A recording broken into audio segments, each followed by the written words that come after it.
we observed that colligative property is a property which depends only on the number of moles of solute and is independent of its nature. And we discussed 4 examples of colligative property in this chapter, that is relative lowering of vapor pressure, osmotic pressure, elevation in boiling point, and depression in freezing point. And everywhere we saw that colligative property is directly proportional to number of moles of solute, that is delta P upon P naught A is equal to XB.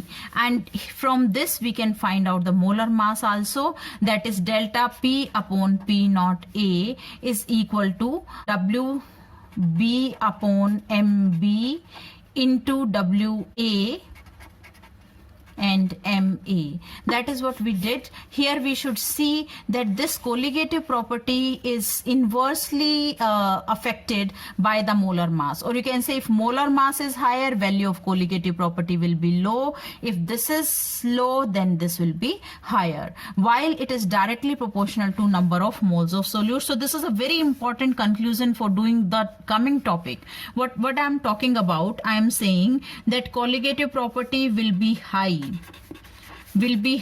if number of moles of solute are higher.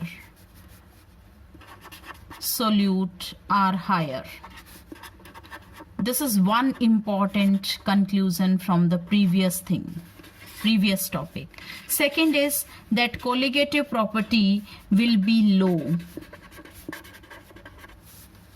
if molecular mass is higher, or vice versa, or molecular mass will be low if colligative property is high. So that is how we can discuss about it. Now here we are going to discuss about, or we want to recapitulate the phenomenon, the formula, whatever we did till now. What are these? That is delta TB is equal to KB into M. Then delta TF is equal to KF into M. Then pi is equal to CRT, or you can say N upon VRT. All these relations we have done in this chapter. Now we are starting with the next topic, that is abnormal molar mass. Abnormal molar masses. Now what does it mean, abnormal molar masses? Say for example we have NaCl. NaCl, if it is dissolved in water, then if it dissolved 10 moles of NaCl, we expected that we should get the value of colligative property according to 10 moles only. But one story is there behind it, that NaCl after dissolving in water will be dissociated to give Na ions and Cl minus ions. So if we dissolved 10 moles of it, it will become 10 moles of sodium ions and 10 moles of chloride ions. So total number of moles of solute will become 20. So number of moles of solutes are changed. That is why value of colligative property will be changed, because of dissociation happening here. And because value of colligative property will be changed, that is why molar mass will also be changed. So that changed molar mass is called as abnormal molar mass. Now what is, like say for example NaCl, what is the normal molar mass of NaCl? It is sodium 23 and chlorine 35.5. So we expected the molar mass, the normal molar mass is 58.5 gram, but it will not be 58.5 gram, it will be different. So this is called as abnormal molar mass. So what is abnormal molar mass? Abnormal molar mass is the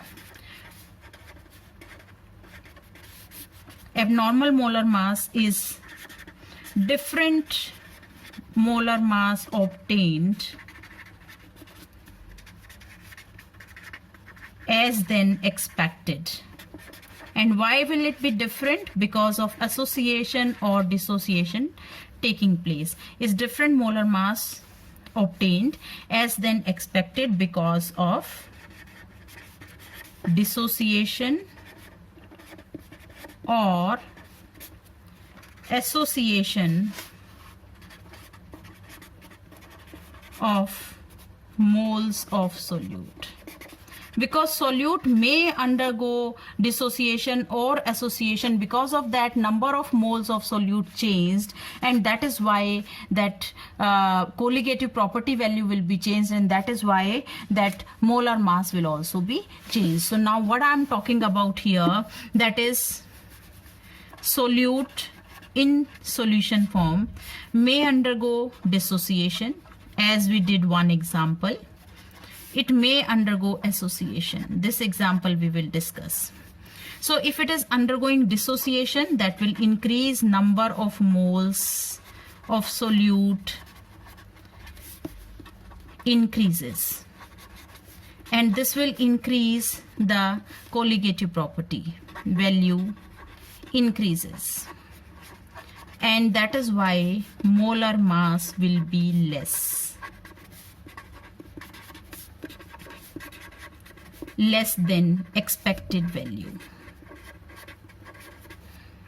While in association, what do we mean by association? Say for example, we take carboxylic acid. Say we are taking carboxylic acid. Now what is carboxylic acid? Carboxylic acid is, that is CH3C double bond OH. When I took example of ethanoic acid, when this ethanoic acid is dissolved in benzene or some non-polar solvent, it will undergo association.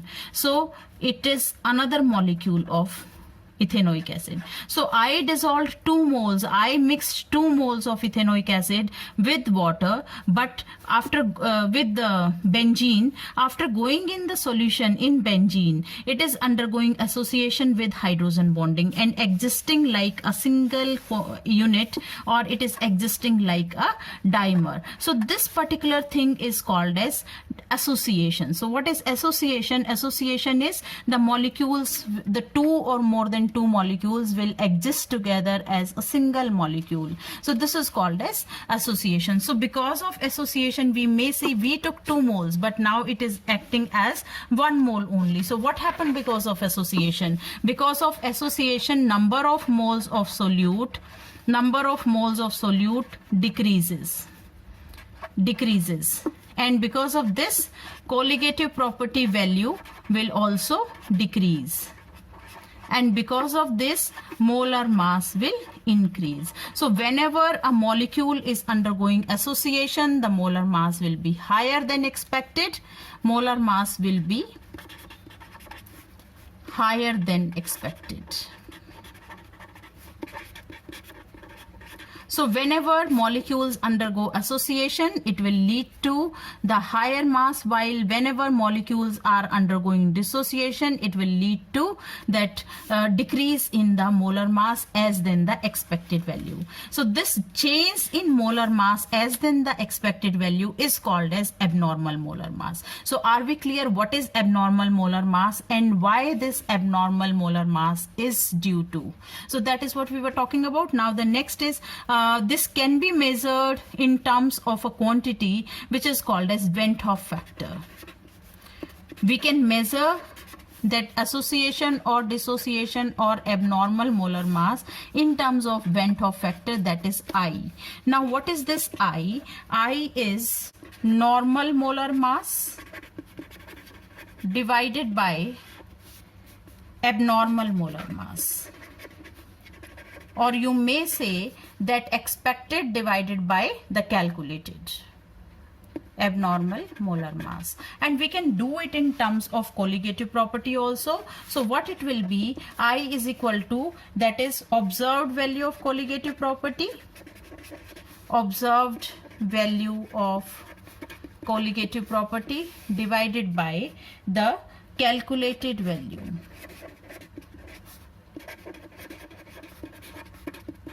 So that's how we can find out Van't Hoff factor.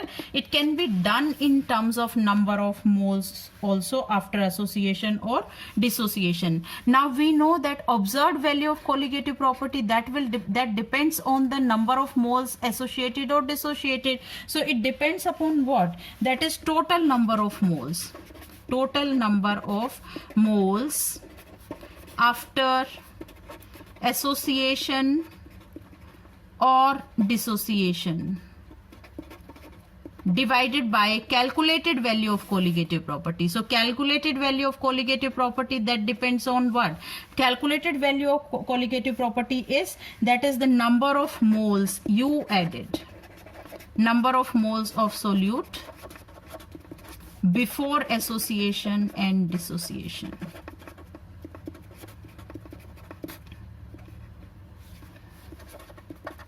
So that is how we can do it.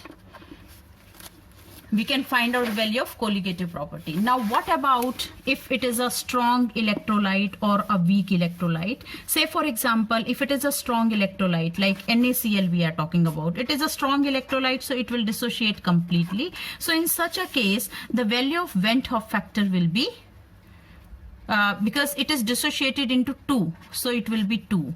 Say for example, if it is CaCl2, it will dissociate to give Ca2 plus 2Cl minus ions. So value of Van't Hoff factor will be I is equal to 3. So that's how, if it is undergoing complete dissociation. But if it is not undergoing complete dissociation, in that case we have to consider the degree of dissociation, that is alpha. Now what is this alpha stands for? Alpha is the degree of dissociation. Degree of dissociation means total number of moles, number of moles associated or dissociated divided by total number of moles. Out of total number of moles, how many of them are undergoing association or dissociation is alpha, right? So how do we use this alpha in certain values that we will discuss afterwards? But before that, after using Van't Hoff factor, if it is a complete dissociation taking place or association taking place, how will be the modified equation? If we remember the equations, what we did was like this.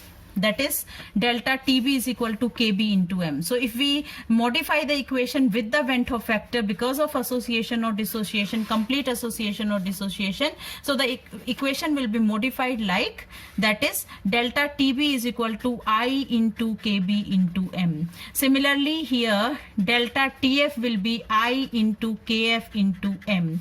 Then here it will be pi is equal to I into N upon VRT. Or if it is relative lowering of vapor pressure, that is delta P minus PS upon delta P upon P naught A is equal to XB. So it will be IXB. So that's how the values will be modified.